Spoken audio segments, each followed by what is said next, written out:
Right, tubers, what is happening? We got a new video today. New ZT 707, 0707.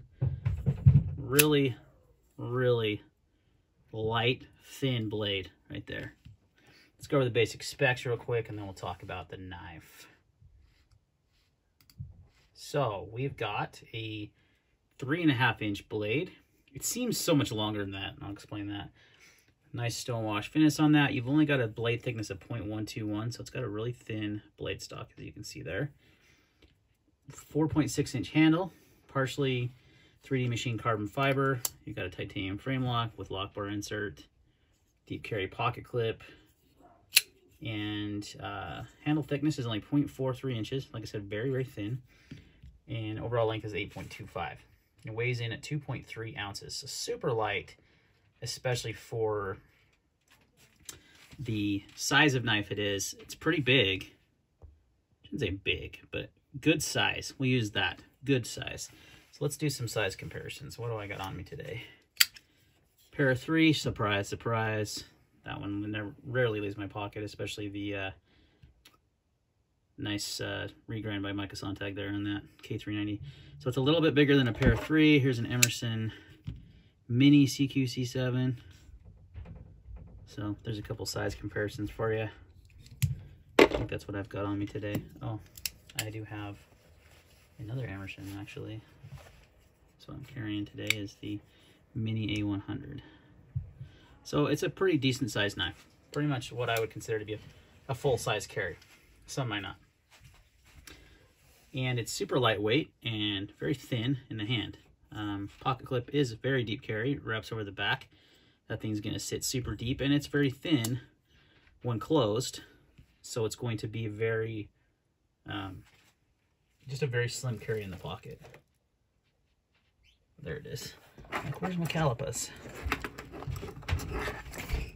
Found him. So let's see, we're working with a width in the pocket of just an inch, exactly, an inch wide. It's a very slim, slender, sleek carry. Kind of reminds me of what I think they're kind of thinking of as a gentleman's carry knife, right? Something you throw in a suit pocket or in a suit jacket, you know, you're getting dressed up. It's kind of fancy. It's got the carbon fiber going on with the milling. It's got a sleek blade with a thin grind. Well, shouldn't say thin grind. I'll say thin blade stock. Knowing ZT, it won't be that thin behind the edge. Let's find out, though. Hopefully they surprise me and it's less than 20 thousandths. Yep, 25 thousandths. Wow. So much for that thin blade stock. Yeah, 25 thousandths. So a little thick behind the edge, which is super typical of ZT. They don't ever really have a thin grind on their knives, ever. So something to consider. You do get a nice thin blade stock, so it should still be a very good slicer, but it would just excel so much more if it had a thinner grind. So other thoughts on this guy. So this features what they call their tuned detent system, which allows the knife to be opened even with pressure on the lock bar. Now, I tested this, and if you do light pressure like that, it has no problem opening. But if you apply like pressure up here by the lock, it sometimes opens and sometimes, well, it's working today. There we go. So I'm putting pressure there on the lock bar, and see how it's not opening? Yeah, so that means, I don't know what they're talking about. You still got to give it.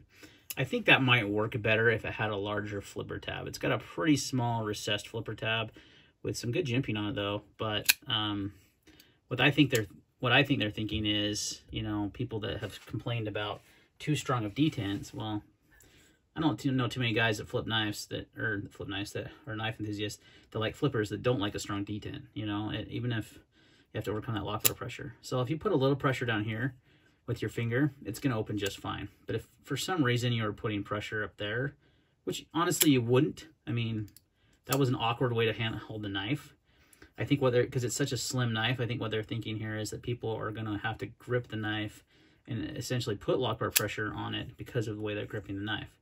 So if you got it in your hand like this, you're automatically putting like a few fingers on the lock bar. So in that case, it does work pretty well. So they also have this kind of hole there in the scale. They did that in 308. It's just a design feature. I don't think it has any actual like usage, maybe to lighten the knife up. It's already extremely light. I mean, it's super... This is actually a pretty remarkable knife for its size, because you think of like a Para 3 lightweight weighs about 2.1 ounces, I think. Yeah, maybe 2.2. The bug out is like 1.8, 1.9. So this is barely lighter or heavier than those two knives, but is substantially like, I mean, you got titanium, you got carbon fiber, you got a bigger blade, you got, you know, so if you were looking for a really lightweight knife that's more full size, this is a good choice. Especially nowadays where a lot of us are working from home and a lot of us are working in their pajamas or your basketball shorts or workout clothes or whatever you work in. If you're working remote like I am, having a lightweight knife is nice. You can just slide it in your pocket and not really feel it and still be able to use the knife during the day. So I like that feature. It's very, very lightweight. So props to ZT for that. The blade shape is a little different. It's got a nice swedge up here, nice stone washing. It's super, super delicate tip though. I mean, like, way delicate. Like, you think of the paramilitary 2 and you think that kind of has a delicate tip. Now this thing feels like it's going to break off. If you're not careful, you're going to snap that tip. So definitely not what I would consider, but you know, I look at the knife with carbon fiber and the titanium and the lightweightness and the thinness of it. It's not really a hard use knife. This is definitely not a ZT like the ED is for hard use. This is a light use EDC knife, but you just got to be, that is a pretty delicate tip, guys. That is, yeah, I mean, it kind of reminds me of the Kershaw Leak, how that has a really delicate tip, kind of like that. So, you know, a good gentleman's carry, maybe a steak knife when you're at the restaurant, they give you that crappy knife and you want a good knife, this would excel pretty well in that. A really lightweight EDC knife. It's pretty good size too. I mean, this is how it is in my hand. I have medium-sized hands. So if you got big hands, this is going to be a good knife for you. Probably better than the bug out or the Para 3 lightweight, because it's nearly as light as those two, but you're getting a lot more blade and a lot more handle. I've got a Para 3 lightweight right here, actually. So you're getting quite a bit more cutting edge and more handle for about the same weight. I mean, these two feel the same. Let's get out the scale and find out, though. I bet they're within 1 ounce. 0.1 ounce, I should say. 1 ounce. All right, so 2.4 ounces. They claim 2.3. Interesting. Look at that. The same weight.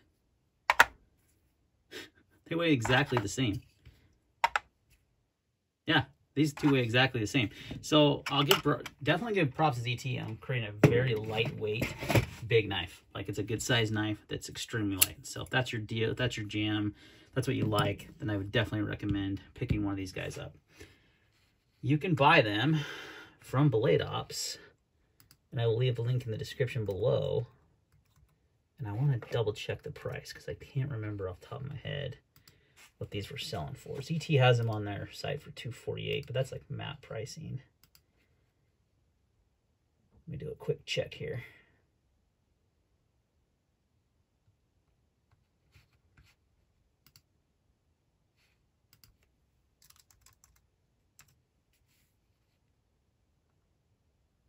These come at, yeah, $248 is actually, so they're selling a map price on the ZT.